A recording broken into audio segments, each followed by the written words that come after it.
مولاي صل وسلم دائما أبدا على حبيبك خير الخلق كلهم نبوي سيرت سيد الكونين والثقلين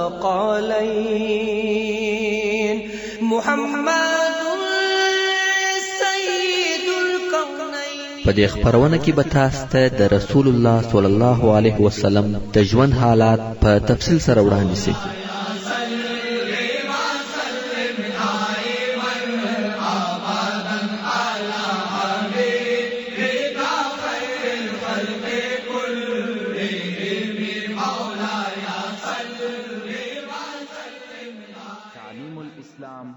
أعوذ بالله من الشيطان الرجيم. بسم الله الرحمن الرحيم.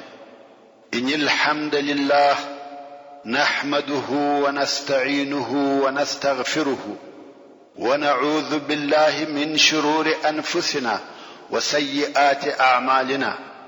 من يهده الله فلا مضل له ومن يضلل فلا هادي له. وأشهد أن لا إله إلا الله وحده لا شريك له وأشهد أن محمدا عبده ورسوله. أما بعد، محترم ورونو، موږ هغه حالات بیانول چې اسامه ویل دی رسول الله صلی الله علیه و آله وسلم ته بدوایي هیڅ کله نه پرېږدم. هغه کافر زغلی او بدوایي اسامه پسې زغلی. څو اسامه پسې ورسېدی او انصاری په پسې دی. ځکه د غالب رضی الله تعالی عنه امر دغسې و چې ملګری به نه پرېږدي. مقصد دا چې دغه دوه نفره مسلمانان په دغه کافر پسې ځغلي. څو د یوې درختې سره اسامه او ملګری یې په کافر پسې ورسېد. اسامه او انصاري دواړو تورې پورته کړې غواړي چې ویې وژني. په دغه وخت کې هغه کافر چې اسلام او رسول الله صلی الله علیه و آله وسلم ته بد ویل، په دغه وخت کې چې تورې پر خپل سر ولیدې، تورې پر پورته سوې، ویل اشهد ان لا اله الا الله واشهد ان محمدا رسول الله. انصاري توره ځینې را وګرځول، نیوه وهه، مګر اسامه خپله توره پر ور ایله کړه او مرداس یې ووژي. انصاري ورته وویل یا اسامه، تا داسې سړی ووژي چې هغه وویل لا اله الا الله محمد رسول الله. اسامه ویل دغه کلمات د تورې د بیرې وویل. تا نه لیدی چې اسلام او رسول الله صلی الله علیه و آله وسلم ته بد ویل؟ تا د بد ویل نه واورېده؟ مګر کم وخت چې توره پر خپل سر ولیده نو یې کلمه وویل. خیر، د مرداس تر وژلو وروسته دواړه بیرته راغله. خو انصاري دغه قصه و غالب رضی الله تعالی عنه ته وکړه. غالب رضی الله تعالی عنه و اسامه ته ورغږ کړه یا اسامه، تا څنګه هغه سړی وژي چې هغه ویل لا اله الا الله محمد رسول الله؟ اسامه ویل هغه دغه کلمه د تورې د بیرې وویل. خبره ښکاره او معلومه ده. څو لحظې مخکې اسلام او رسول الله صلی الله علیه وسلم ته بد ویل، مګر کم وخت چې توره پر سر بیره ولیده، د دې دپاره چې ځان د مرګ خلاص کړي نو یې کلمه وویل. څرنګه چې غالب رضی الله تعالی عنه په دې مسأله زیات نه پوهېدی نو چپ او دغه ټولۍ بیرته مدینې منورې ته ولاړه.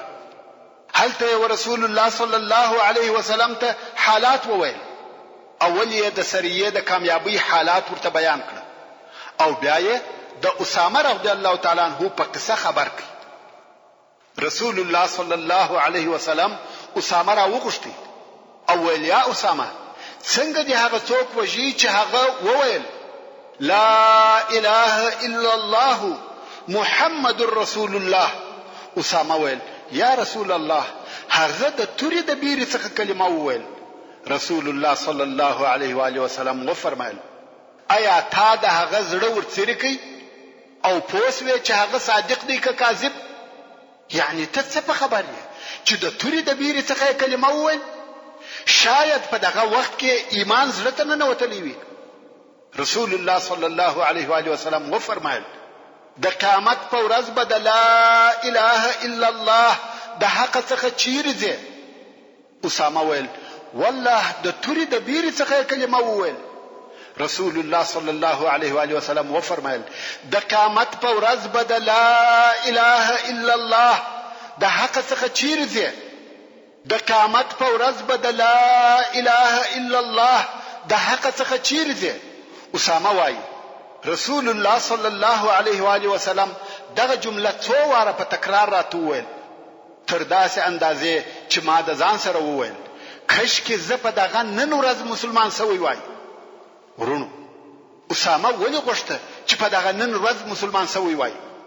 ځکه اسلام هغه د مخنی ټول ګناهونه محو کوي او پاکوي. نو که په دغه ورځ مسلمان سوی وای دغه ګناه به هم د عفو په جمله کې راغلی وای. او الله جل جلاله د سوره النساء په 4 نمبر آیات کې دغه موضوعات ته اشاره کوي او فرمایي یا ایها الذين آمنوا اذا ضربتم في سبيل الله فتبينوا ولا تقولوا لمن القى اليكم السلام لست مؤمنا تبتغون عرض الحياه الدنيا فعند الله مغانم كثيره. يعني اي مؤمنانو كم وخت تاسو د الله جل جلاله په لار کې سفر کوي يعني جهاد ته ځي نو څه تحقیق کوي او هغه چاته چې سلام درته وایي مو وایاست چې ته مؤمن نه یې او د اسلام کلمه دې د بیرې وویل. آیا تاسو د دې دنیا دنیوي اسباب غواړي؟ د الله جل جلاله سره ډېر غنیمتونه شته. پس له دغه ورځې څخه بیا اسامه د مسلمانانو په هیڅ جنگ کې اشتراک نه دی کړی. حتی کوم وخت چې د مسلمانانو په مابین کې هغه فتنه پیښه شو اسامه رضی الله تعالی عنہ به ویل زه پوهیږم چې علي رضی الله تعالی عنہ پر حق دی مګر پس له هغه واقعې څخه چې زما او د مرداس په مابین کې پیښه شو نو زه بیا هیڅ وخت پر مسلمان توره نه پورته کوم. ورونو دغه واقعه او مسأله زموږ د پاره درس دی. موږ د خلقو د ظاهر سره کار لرو. د خلقو سره مباید معامله د دوی پر ظاهري شکل وي مګر زړونه د الله جل جلاله په قدرت اختیار او علم کې دي.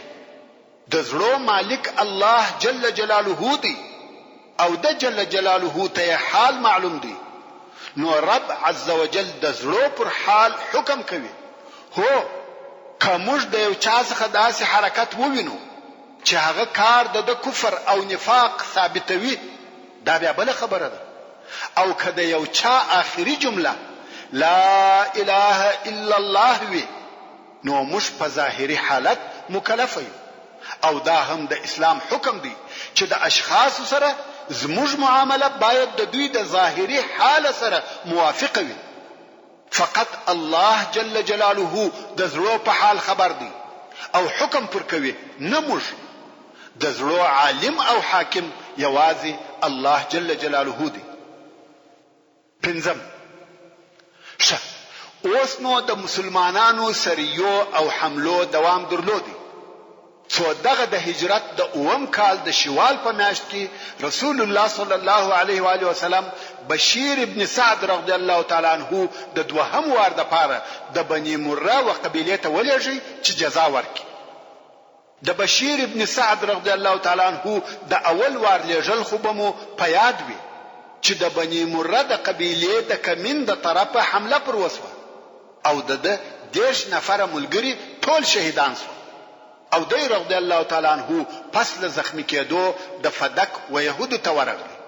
نو اوس د دوهم وار د پاره بیا رسول الله صلی الله علیه و آله وسلم دغه بشیر ابن سعد رضی الله تعالی عنہ د هغه بنی مره و قبیله ته ورولېږي چې جزا ورکړي. مګر دا واری 300 نفر مسلمانان ورسره ملګری کړ. نو بشیر ابن سعد رضی الله تعالی عنہ د بنی مره پر طرف وررهیسو او دا واری زړه هم ورته ډک دی ځکه په هغه اول وار کې د ملګری ور شهیدان کړي و. نو یې هغه انتقام هم پاتو اوس فقط 2 میاشتې وروسته د 300 نفرو سره د بني مره پر طرف ورهیسو او هلته ورسېدل. د هغو په بې خبري کې یې حمله پر وکړه. د هغو څخه ځینې وتښتېده او ځینې ووژل شول. او در رضی الله تعالی عنه پسونه اوښان او نور مالونه په غنیمت ځینې واخیسته او بیرته مدینه منورې ته په داسې حال کې راغلی چې د هغه اول وار د خپل ملګرو بدله او انتقام یې اخیستی و. دلته نو د بني مره رئیس حارث ابن عوف فکر وکړ او ویل والله د محمد صلی الله علیه وسلم دین لوړ او ورځ په ورځ غالبه کیږي. قریش صلح ورسره وکړ، خیبر یې فتح کړ او هغه قبیلو ته چې د صلی الله علیه و آله وسلم سره مخالفت کوي جزا ورکوي. موږ 2 میاشتې د مخه پر دوی کامیاب شو او 10 نفر مو ور ووژل، مګر اوس یې په موږ داسې کارونه وکړه چې تر اوسه چا نه ور سره کړی. پس له ډېره فکره د نتیجې ته ورسېدی چې باید اسلام ته داخل شي. نو عیینه ابن حسن هغه د غطفان مشر او رئیس ته ورغلی. د هغه سره خبري وکړه، د اسلام او مسلمانانو په باره کې دلایل ورسره وویل. نو ویل زما په فکر زموږ د پاره دا ښه او بهتره ده چې د محمد صلی الله علیه و آله وسلم ملګری سو. د دې په عوض کې چې مسلمانان زموږ څخه غنیمتونه وړي، موږ به د مسلمانانو په ملګرتیا د نورو قبیلو څخه غنیمتونه اخلو. نور یې هم دلایل ورسره وویل څو عیینه ابن حسن یې په دې قانع کړي چې مسلمان سي. نو دوی په دواړو دا اتفاق وکړي چې دواړه به مدینه منورې ته ځو او هلته به د خپل اسلام یا مسلمانېدو اعلان کوو. اوس نو د غطفان او د بني مره رئیسان چې دواړه د عربو هغه قوي قبیلې دي د مدینه منورې و طرف ته رهیس و چې اسلام ته داخل سي. خو سبحان الله د الله جل جلاله تقدیر او اراده بیا بل شی و. دې 2 نفر ته پلار کې د عربو یو بل مشر په مخ ورغلی چې فروه ابن حبیر نومېدی چې هغه بیا عمره ته رهیو. اوس چې پلار کې د حارث ابن عوف او عیینه ابن حسن سره یو ځای سو، نو فروه ویل د خیره چیرې ځي؟ دوی ویل مدینه منورې ته ځو چې اسلام ته داخل سو. فروه ویل تاسو یو څه صبر وکئ، تلوار مکوئ، زه د دې عمره ته رهیم. پرېږدئ چې زه وګورم چې اهل مکه د محمد صلی الله علیه و آله وسلم په باره کې څه فکر او اراده لري. کدا سی و چې اهل مکه د محمد صلی الله علیه و آله وسلم سره د جنگ اراده درلوده، نو دا نه ده صحیح چې تاسو اوس مسلمانان سئ. صبر وکئ او هغه جنگ چې د قریشو او محمد صلی الله علیه وسلم په مابین کې پیښیږي هغه به ووینئ. بیا تر هغه وروسته فیصله وکئ. کچيري د مکه خلقو جنگ نکاوه او تسلیم و، بیا مسلمانان سي. دوی ویل دا ښه خبره ده. نو دغه 2 نفر بیرته د مدینه منورې څخه راوګرځیده او اوس د فروه د بیرته راتګ انتظار کوي چې هغه به د مکه مکرمه څخه څه حال او خبر راوړي. فروه ابن حبیره و مکه مکرمه ته ولاړ او عمره وکړه. فروه مشرک وو او دا خو هم درته معلومه ده چې مشرکانو هم حج او عمره کول. فروه پس له عمره څخه د قریشو د مشرانو سره ولیده او پښتنه ځینې وکړه چې تاسو د هغه صلح په باره کې چې د محمد صلی الله علیه و آله وسلم سره مو کړی ده څه اراده ده؟ قریش ویل د دغه صلح په موده کې موږ د محمد صلی الله علیه و آله وسلم د جنگ لپاره خپل ځانونه ښه آماده کوو. غواړو چې په دغه موده کې د هغه د جنگ لپاره پوره تیاری ونیسو. اصلا زموږ صلح نه د مقصد، بلکې په دغه موده کې خپل قواوی سره یو ځای کوو چې وکولای سو د محمد خطر بالکل د بین یوسو. اوس نو د فروه په فکر خبره بل ډول سو.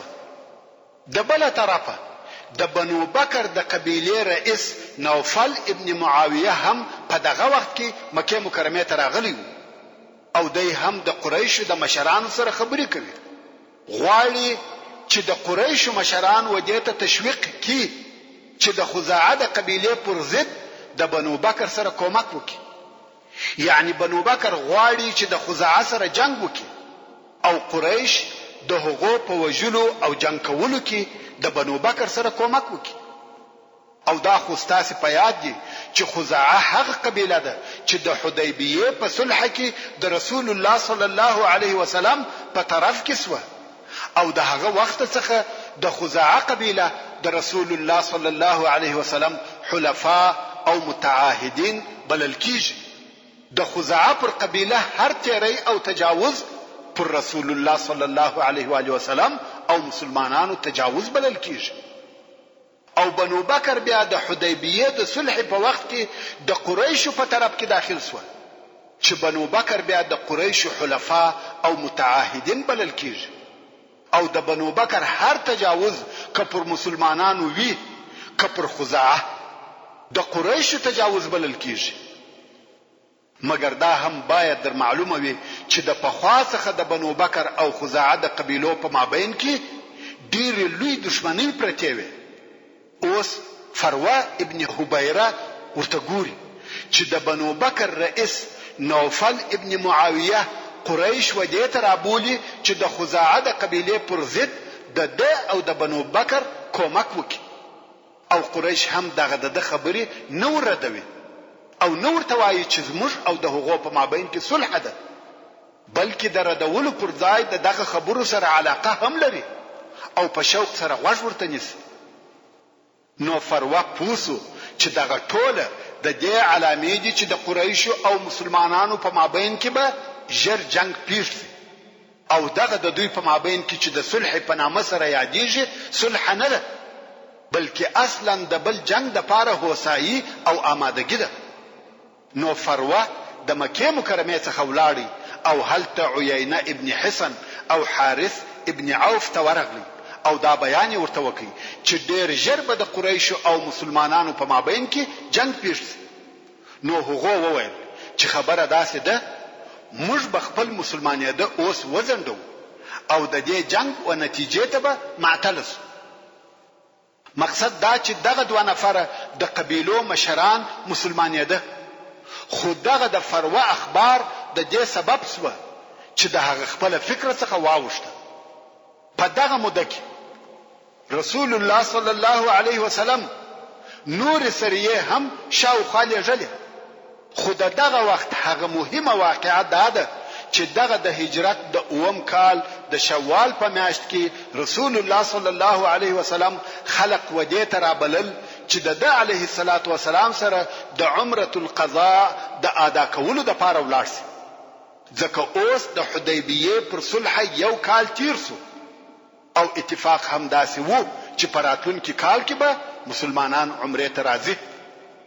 اوس نو مسلمانانو ته پوره اجازه ده چې مکه مکرمه ته داخل شي. نو دغه مقصد د پاره رسول الله صلی الله علیه وسلم په مسلمانانو کې د عمره اعلان وکړي. د هجرت د 9 کال د ذوالقعده په میاشت کې ټول هغه کسان چې د حدیبیه په صلح کې حاضر و ټول سره یو ځای شو.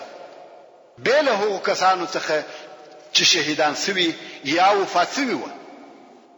بل د حدیبیه د نفر څخه نور هم 600 نفر د رسول الله صلی الله علیه و آله وسلم سره راووتل چې دا نو ټوله 2000 نفر سو چې د رسول الله صلی الله علیه وسلم سره په دغه عمره القضاء کې ملګری دي. بل شذ او کشنیان رسول الله صلی الله علیه وسلم امر وکړي چې پر اوشانو اسلحه در سره واخلي. ابو بکر صدیق رضی الله تعالی عنہ وویل یا رسول الله زموږ او د قریشو عهد داسې نو چې د اسلحه سره به مکه مکرمه ته نه داخليږو. رسول الله صلی الله علیه و آله وسلم وفرمایل هو عهد دغه سی وو. ابو بکر صدیق رضی الله تعالی عنہ وویل اوس نو موږ دغه اسلحه څه پکو او تا امر وکړي چې اسلحه در سره واخلي. رسول الله صلی الله علیه و آله وسلم وفرمایل یا ابا بکر زه د قریشو د غدر او خیانت څخه بیریږم. ابو بکر صدیق رضی الله تعالی عنہ وویل نو هغه وعده. رسول الله صلی الله علیه و آله وسلم وفرمایل موږ پر خپل عهد ولاړ یو د اسلحې سره و حرم ته نه داخليږو، اسلحه تر حرم د باندې پریږدو، مګر زموږ سره باید اسلحه موجوده وي، کوم ضرورت ورته پیدا سو پرته وي. دا د رسول الله صلی الله علیه و آله وسلم اکمل البشر پوهی او حکمت وو چې ویل یې موږ څنګه خپل ځانونه و خپل دشمنانو ته به اسلحه تسلیم کو. مسلمان باید په زرک او هوښیار وي، کارونه باید سطحي او سرسري و نه نیول سي. مسلمان باید هوښیار په حذر او احتیاط کې وي. خپل ځان باید د دشمن په مقابل کې به اسلحه نکي، خپل اسلحه باید دشمن ته تسلیم نکي.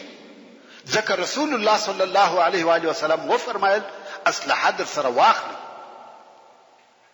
رسول الله صلی الله علیه وسلم او مسلمانانو د ذل حلیفه څخه احرام وتاړه او تلبیه وویل. په داسې حال کې مخ پر مکه مکرمه حرکت وکړي چې اسلحه ور سره و او د جنگ د پاره مستعد و. دا هم په دې سبب چې د قریشو د غدر مخه یې نیولې وي. کوم وخت چې مسلمانان و مکه مکرمه ته نږدې شول، هلته قریش تر مکه مکرمه د باندې ورته راوتلي دي او ورته ګوري، خو ویلې ده چې د مسلمانانو سره اسلحه ور سره ده. نو یو رسول الله صلی الله علیه و آله وسلم ته حال ورولېږي چې اسلحه مو د چیش د پاره راوړې ده. زموږ او تاسو په مابین کې داسې وعده نه و چې تاسو به د اسلحه سره ناراضي. رسول الله صلی الله علیه وسلم و فرمایل موږ پر هغه خپل وعده ولاړو او اسلحه تر مکه مکرمه د باندې پاتې کیږي. واقعا هم رسول الله صلی الله علیه وسلم خپل اسلحه لکه سپرونه، غشي، نیزه، زغری او داسې نور تر مکه مکرمه د باندې پریښول او 200 نفر د اوس ابن خولی الانصاری په مشرۍ د اسلحې د ساتنې د پاره معذب پریښول او بیا یې دغه 200 نفر په هغو کسانو بدل کړ چې عمره یې کړې و او دغه اول 200 نفر عمره ته ولاړ. مګر 200 نفر په هر وخت کې د اسلحې سره موجود و او دې ته تیار او آماده و چې د ضرورت په وخت کې دغه اسلحه و داخل ته د مکه مکرمه ورسوي او پر مسلمانانو یې وویش. کچيري د قریشو د طرفه کم غدر او خیانت وسی، اسلحه موجوده او د استعمال د پاره تیار ده. کوم وخت چې رسول الله صلی الله علیه و آله وسلم و مکه مکرمه ته د داخليدو اراده وکړه او قریش هم نه غواړي چې په دغه وخت کې د مسلمانانو سره کوم مشکل او شخړه پیښ شي، نو ځکه غواړي چې دغه د عمره مناسک ډیر ژر پای ته ورسیږي. او بل قریش دا هم نه غواړي چې مسلمانان د اهل مکه سره په تماس کې شي. نو ابو سفیان د مکه مکرمه ټول اهل په دې سره مکلف کړ چې د مکه مکرمه څخه ووځي او څوک دې په مکه مکرمه کې نه پاتې کیږي. د مکه مکرمه خلقو هم د مکه مکرمه څخه په وتلو شروع وکړه او وځي. خدالته په هغه غرو کې کښینی چې د کعبه شریف پر شاوخوا دي. بیا نو د قریشو مشرانو د دغه امر د ښه عملي کولو د پاره یو اوازه واچول. هغه دا چې ویل دغه مسلمانان چې د مدینه منورې څخه راغلي دي هغه په یو مرض اخته دي چې هغه هم ساري مرض دی، د یو څخه وبل ته نقل کیږي چې په هغه وخت کې جړه تبه ورته ویل کېده. نو ځکه باید ټول خلق د مکه مکرمه څخه ووځي. اوس دغه اوازې سره هغه پاته کسان چې تر اوسه نه وتلي هغه هم پر وتلو تلوار کاوه چې په دغه مرض اخته نشي. نو په مکه مکرمه کې بیل د قریشو د ځینو مشرانو څخه لکه صفوان ابن امیه، عکرمه ابن ابي جهل او داس یو څو نور بل څوک نسو پاته، نور ټول ووته. اوس نو مسلمانان مکه مکرمه ته داخل شو، تکبیرونه وایي، لا اله الا الله وایي، د اسلام تلبیه وایي. مسلمانان په ډیر شوق کې دي ځکه پس له ډیرو کلو څخه د اول وار د پاره مکه مکرمه ته داخليږي او رسول الله صلی الله علیه و آله وسلم پس له او کلو څخه د اول وار د پاره خپل اصلي وطن مکه مکرمه ته راځي. خپل اصلي وطن او خپل قبله مکه مکرمه ته داخليږي نو ټول تر اندازه زیات خوشاله و. طواف، تلبیه، سعی او عمره ټول په شوق او خوشحالي سره ادا کوي. مګر رسول الله صلی الله علیه و آله وسلم په هغه اوازه خبر سو چې ویل په مسلمانانو کې ژړه تبسته. نو رسول الله صلی الله علیه وسلم دغه قصد او اراده وکړه چې دا ثابته او معلومه کی چې په مسلمانانو کې هیڅ مریضی نشته. کوم وخت چې مسلمانانو په طواف شروع کول رسول الله صلی الله علیه وسلم و فرمایل الله جل جلاله دې پر هغه چا ورحمیږي چې نن ورځ وکفار ته د خپل ځان صحت او قوت ورشکاره کی. چې د حدیث شریف لفظ داسې دی رحم الله امرأ اراهم اليوم من نفسه قوة. بیانو رسول الله صلی الله علیه و آله وسلم خپل د احرام پټو په داسې ډول تر راسته اوږه لاندې په بغل کې کوي چې راسته اوږه ښکاره شوه چې ودغه ته په عربي کې اضطباع وای. او بیا یې په طواف شروع وکړه چې چابک چابک تګ یې کاوه چې ودغه چابک تګ ته په عربي کې رمل وای. رمل او هروله هغه چابک تګ دی چې لند لند ګامونه اخلي او داسې تیز تیز دی چې وزغستا ته نږدې وي خو ګامونه یې کوچني وي او اوږې هم ورسره ښوروي چې دغه تګ مریض، ناجوړه او ضعیفه سړی نشي کولای. قوي او صحتمند نفر دغه تګ کولای شي. رسول الله صلی الله علیه و آله وسلم د طواف درې شوته دغه تیز تګ کاوه او صحابه کرامو هم دغه قسم تګ ورسره کاوه. قریشو د هغه غرو څخه ورته کتل او ویل یې په والله کیا تب ورسره وی ابل مرض مریض دغه تګ نشي کولای. نو دغه د اوږې لڅېده او دغه قسم تیز تګ زموږ د پاره سنت سو. هر هغه څوک چې د حج د پاره طواف کوي یا د عمره د پاره د طواف قدوم یا هغه طواف چې تر هغه وروسته د صفا او مروه په مابین کې تګ وي په اولو درو شوتو کې باید استباع، رمل او هروله وکي چې راسته اوږه به لڅه او تیز تیز بځي. خدا کار فقط د نورو د پاره سنت دی. پر شذو نه تیز تکسته نه د اوږو لڅېده. او بیل طواف قدوم څخه په نورو طوافو کې هم دا کار نسته. دا یو فقهي مسأله و. د طواف په مابین کې عبد الله ابن رواحه رضی الله تعالی عنه چې شاعر وو او تر پلاس د رسول الله صلی الله علیه و آله وسلم و مختتلی دغه بیتونه په لوړ आवाज ویل خلوا بني الكفار عن سبيله خلوا فكل الخير في رسوله قد أنزل الرحمن في تنزيله في صحف تتلى على رسوله يا ربي إني مؤمن بقيله إني رأيت الحق في قبوله بأن خير القتل في سبيله اليوم نضربكم على تنزيله ضربا يزيل الهام عن مقيله ويذهل خليلا عن خليله. دا داسې بیتونه دي چې په هغو کې پر کفارو تجاوز وو. موږ ووژلاست، موږ ووهلاست، موږ سرونه در پرې کوو. دلته عمر بن الخطاب رضی الله تعالی عنه ته قهر ورغلی ویل یا ابن رواحه ته څه وایې د رسول الله صلی الله علیه و آله وسلم په حضور او د الله جل جلاله په حرم کې شعر وایې؟ رسول الله صلی الله علیه و آله وسلم ورته وویل یا عمر دی پرېږده دغه د اشعار پر کفارو تر غشو ډیر تاثیر کوي. حضرت عمر فاروق رضی الله تعالی عنہ ته ولی قهر ورغلی؟ دغه دوه سبب و. یو دا چې عبد الله ابن رواحه رضی الله تعالی عنہ په طواف کې شعر وایي. حال دا چې طواف عبادت دی لکه المنز، سړی باید شعر پکښې ونه وایي. بل دا چې اوس د مسلمانانو سره اسلحه نسته، په خالی لاس دي او دغه اشعار کفار و جنگ ته رابولي. نو عمر رضی الله تعالی عنہ وویل لا اله الا الله وحده صدق وعده ونصر عبده واعز جنده وحزم الاحزاب وحده. او دغه تحلیل په زور وایه. نو دا هم زموږ د پاره سنت و. هر هغه څوک چې عمره کوي خاصتا په صفا او مروه کې دغه تحلیل د هغه د پاره سنت دی. کوم وخت چې رسول الله صلی الله علیه و آله وسلم د عمره د ادا کولو څخه فارغ سو نو یې هدیه حلال کړ. د هدیه حلالول په عمره کې سنت کار دی، واجب او لازم نه ده چې خامخا یې باید څوک حلال کړي، مګر ثواب یې ډیر زیات دی.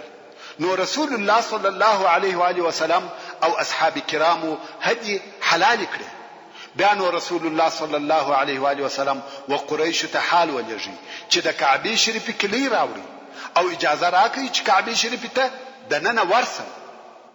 خو قریش جواب راولېږي چې یا زموږ او ستاسو په عقد او اتفاق کې دا نه دي لیکل شوی چې ته به کعبه شریف ته د ننه داخليږي.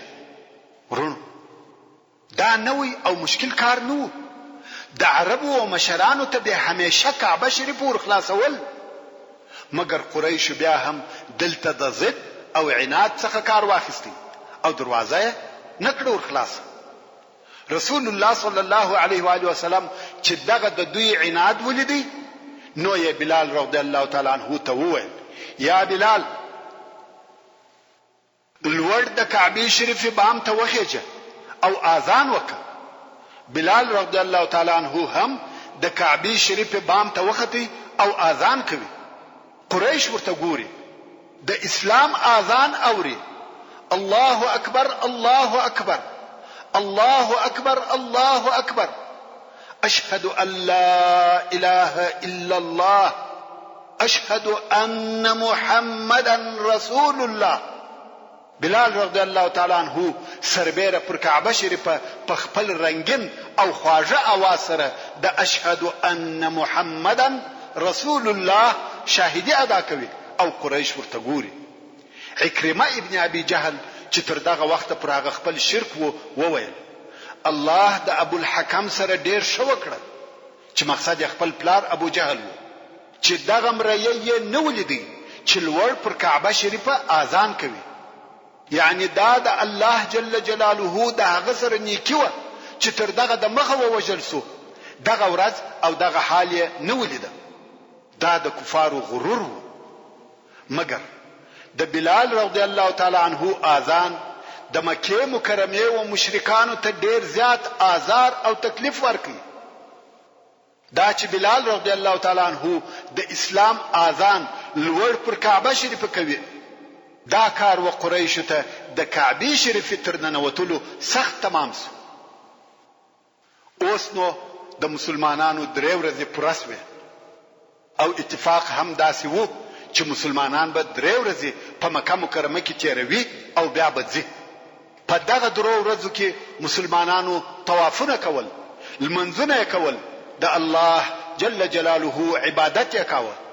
مګر کم وخت چې درې ورځې پرسوي د رسول الله صلی الله علیه وسلم زړه غوښته چې یو څه نور هم په مکه مکرمه کې پاتې شي.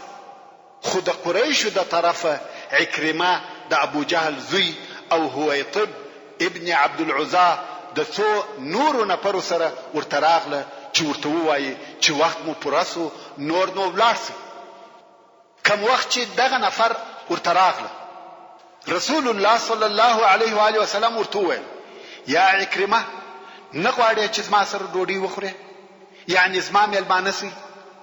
ځکه د رسول الله صلی الله علیه و آله وسلم مقصد وو چې نور هم په مکه مکرمه کې پاتې شي. خو عکرمه ورته وویل زه ستا ډوډۍ ته ضرورت نه لرم، زموږ د مځکې څخه ووځه. د سعد ابن عباده رضی الله تعالی عنہ د طاقت ووته، ویل دا ستاسو مځکه نه ده بلکې دا د رسول الله صلی الله علیه وسلم شار دی. او عکرمه ته په بد ویلو شروع وکړ.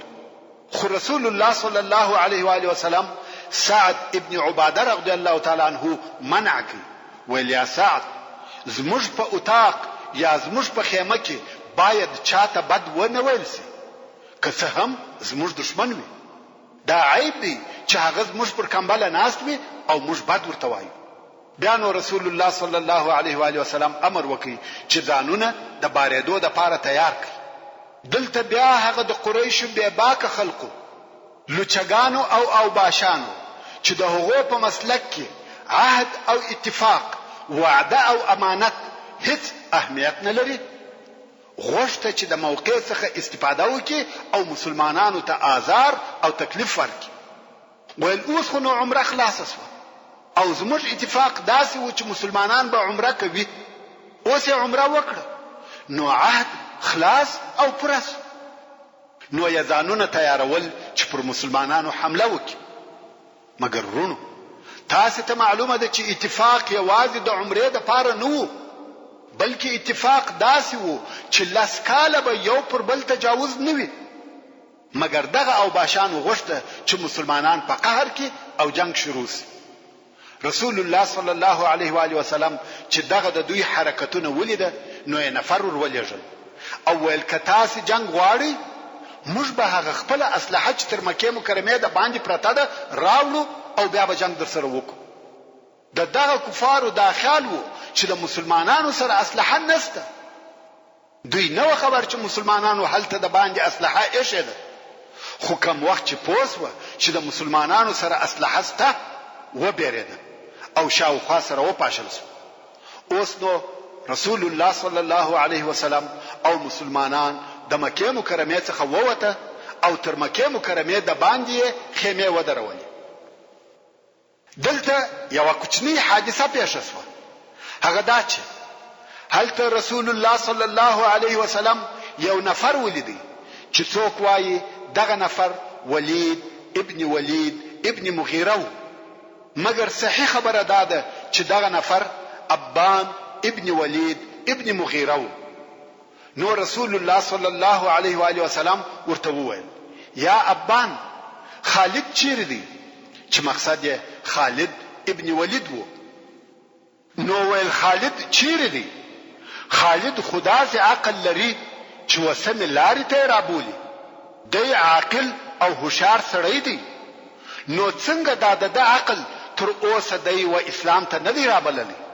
آیا د اسلام شوالی پټ دی؟ چاته نور معلومیږي؟ خالد چې ذکی او هوشار سړی دی و دته تر اوسه ولی د اسلام شوالی نه دی ور معلوم شوی؟ کچيري د شوکت او تیزی زموږ سره سي، موږ به د اکرام او عزت وکړو، تر نورو به د مخه او مقدم کو. دا خبرې تر مکې مکرمې د باندې پیښ شوې. ابان چې په دې خبرو خوشاله وو، نو خالد ابن ولید ته یو لیک ولیکي او مکې مکرمې ته ورولېږي چې په هغه لیک کې لیکلی و یا خالد ته داسې عقل لري چې هغه تاسو سم لار در شوولای شي او د اسلام شوالی د هیڅ عاقل او هوشار څخه پټ نه دی پاته، نو راسه او مسلمان سه. ځکه رسول الله صلی الله علیه وسلم ته په خیر یاد کړي او وی فرمایل که خالد موږ ته راغلی، موږ به عزت وکړو او تر نور به د مخه کو. د ابان دغه لیک و خالد ته ورسېدی او وی وای نو اسلام ته شوق پیدا سو او مسلمان نسو. بیا هم د اسلام په باره کې فکر کوي. رسول الله صلی الله علیه و آله وسلم مدینه منوره ته ورسېدی. په دغه وختو کې بیا عمرو ابن العاص د حبشه څخه و مکه مکرمه ته راغلی او خپل ځان و هجرت ته تیاروي، غواړي چې مدینه منوره ته هجرت وکړي. د عمرو ابن العاص رضی الله تعالی عنه د اسلام قصه خو مو د مخه درته بیان کړه چې دی په حبشه کې د نجاشي پر لاس مسلمان سو او مکه مکرمه ته مسلمان راغلی. نو اوس غواړي چې هجرت وکړي. خالد ابن ولید ولیدي، ویل چیرې ځې؟ عمرو ابن العاص ویل مدینه منوره ته ځم. خالد ویل آیا د دین واوښته؟ عمرو وویل یا، بلکې مسلمان سو. او خالد ته وویل چې نجاشي مسلمان شوی دی. خالد په تعجب کې سو. نو یې د اسلام د احکام نور پښتنه هم وکړه، څو نور یې هم اسلام وزړه تلار پیدا کړ او اسلام یې په زړه کې ثابت او قائم سو. نو خالد ابن ولید رضی الله تعالی عنه هم مسلمان شو. هلته یو بل دریم نفر هم د دوی سره اسلام ته داخل شو چې هغه هم د قریشو د سردارانو څخه و. دغه نفر عثمان ابن طلحه رضی الله تعالی عنه چې دغه عثمان ابن طلحه هم په قریشو کې د خالد ابن ولید او عمرو ابن العاص په درجه کې. نو دغه درو نفرو چې د قریشو د سردارانو څخه و د هجرت نیت او اراده وکړه چې د هجرت د اتم کال په شروع کې دغه درو نفرو مدینه منورې ته هجرت وکړي. کوم وخت چې رسول الله صلی الله علیه وسلم دغه درې نفر ولیده چې مدینه منورې ته مهاجر راغله تکبیر یې ووایه او وی فرمایل مکه د خپل انې ټوټې درته راوغورځولې. د مکه مکرمه هغه شځوانان درته راغله خالد ابن ولید، عمرو ابن العاص، عثمان ابن طلحه. دغه کسان چې د مسلمانانو ملګری سي تر دې لو کامیابی نسته. او د هجرت د اتم کال د جمادی الاول په میاشت کې د خزاعه د قبیله یو ډله ورسول الله صلی الله علیه و آله وسلم ته ورغله چې د خزاعه د قبیله اسلام یې اعلان کړي. خزاعه هغه قبیله ده چې د حدیبیه په صلح کې د رسول الله صلی الله علیه و آله وسلم په طرف کې شامل شو او د رسول الله صلی الله علیه و آله وسلم متحالفین او متعاهدین شو او اوس یې اسلام هم قبول کړي. یعنی اکثریت یې په اسلام کې داخل شو چې اوس نو یو بل قبیله د مسلمانانو سره یو ځای او په اسلام مشرفه شو چې دې کار نور هم د اسلام دبدبه او شوکت ورزیات کړ. ورون اوس چې په جزیره العرب کې تر ډیره اندازې د مسلمانانو تسلط او سیطره زیاته شو او د اسلام شان او شوکت لوړ شو، رسول الله صلی الله علیه و آله وسلم ودې ته فارغ شو چې خپل دعوت تر جزیره العرب د باندې وباسي. ځکه دغه دین یوازې د عربو یا د جزیره العرب د پاره نه دی بلکې د ټول عالم د پاره دی. نو رسول الله صلی الله علیه و آله وسلم د شاوخوا و پاچهانو او آمرانو ته د لیک او رسالو د لیږلو اراده وکړه. کوم وخت چې رسول الله صلی الله علیه وسلم د رسالو د لیږلو او لیکلو اراده وکړه، ځینو اصحاب کرام ورته وویل چې پاچهان هغه لیک او رساله نه قبلوي چې هغه مهر شوی او بند نه وي. نو رسول الله صلی الله علیه و آله وسلم د خپل ځان لپاره د سپینو زرو څخه مهر یا انګشتری جوړ کړ چې پر هغه لیکل شوی و محمد رسول الله، چې دغه لیکنه په درو لیکو کې و. تر ټولو کښته لیکه محمد او د مابین لیکه رسول او لوړه لیکه الله و. البته رسول الله صلی الله علیه و آله وسلم دغه رسالو د لیږلو لپاره داسې قاصدان اختیار کړه چې هغه د دوی د ورتګ د ملکو په باره کې معلومات او پخوانی معرفت درلودي او د هغو ژبه یې زده وه. اوس نو دغه رسالو د لیږلو په وخت او تاریخ کې لږ اختلاف شته. څوک وایي دغه لیکونو شروع د حدیبیه تر صلح وروسته د هجرت د شپږم کال په آخره کې و. څوک وایي د هجرت د اووم کال په شروع کې ولیږل شوی چې دغه دوه قولو په مابین کې فقط یوه میاشت یا تر هغه هم لږ فرق راځي. او څوک وایي چې دغه لیکونو لیږنه تر عمره القضا وروسته یعنی د هجرت د اووم کال په آخر کې و. خو په حقیقت کې دغه لیکونه په یوه ورځ یا یوه میاشت کې نه و بلکې په مختلفو تاریخو لیږل کېده چې ځینې د هجرت په اووم کال کې و او ځینې د هجرت په اتم کال کې و چې په دې حساب ټول قولونه صحیح دي. په هر صورت زه به دغه رسالو یا لیکونو مضمون او واقعات درته بیان کړم. البته د رسالو د لیږلو ترتیب د تاریخ په حساب نه دی مراعات شوی. د روم پاچا یا قیصر ته لیک ورون. د روم پاچا چې نوم یې هرقل و او لقب یې قیصر و، پایتخت یې قسطنطینیه و چې اوس استنبول ورته ویل کیږي. ټول اروپا ترکیه، مصر، شام او نور ډیری منطقې د تر حکم لاندې او د تابع وي. رسول الله صلی الله علیه و آله وسلم ودغه قیصر ته رساله ورولېږل چې اسلام ته رابلی، او رسول الله صلی الله علیه و آله وسلم دغه رساله د دحیه الکلبی رضی الله تعالی عنہ په لاس د روم پاچا قیصر ته ورولېږل. په دغه وخت کې چې دحیه ابن خلیفه الکلبی و قیصر ته ورهدي، هلته په شام کې یو څه واقعه پیښ شوه چې هغه داسې وه. په دغه وختو کې قیصر د روم پاچا په خپل په شام کې موجود و، او شام ته د دراتک سبب داو چې په تیر کال کې د روم او فارس په مابین کې ډېر لوی جنگ پیښ شوی و، او په دې جنگ کې روم پر فارس غالب شو.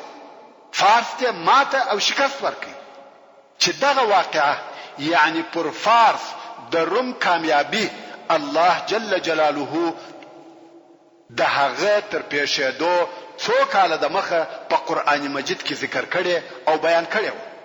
الله عز وجل د سورة الروم په شروع کې فرمایي: الف لام میم غلبت الروم في ادنى الارض وهم من بعد غلبهم سيغلبون في بضع سنين. يعني وعربو ته په نږدې مځکه کې روم مغلوب شو، او دغه رومیان به د دوی تر دغه مغلوبیت وروسته په څو کلو کې بیرته پر فارسیانو غالب شي. خو زه به اول هغه قصه درته بیان کم چې دغه آیاتونه د هغه په باره کې نازل شوي دي، نو بیا د آیاتو په ترجمه ډېر په اسانه پوهېدلی شو. په دغه آیاتو کې قرآن عظیم الشان یو عجیبه پیشګویي کړې ده چې د قرآن مجید پر صداقت او حقانیت لوی دلیل دی. قصه داسې وه: د هغې زمانې د مځکې د مخ دوې لوی پاچاهۍ چې فارس او روم وې، د ډیرو کلو څخه په خپل مابین کې په شدیدو جنګو سره اخته او مشغوله وې. محترم ورونو، پاته قصه به په راتلونکي کې درته بیان سي ان شاء الله تعالی. وما توفيقي الا بالله وهو السميع العليم. وصلى الله تعالى على خير خلقه محمد وآله وأصحابه وأهل بيته أجمعين. تعلیم الاسلام رادیو ستاسو د ذهنونو روښانه کوونکی.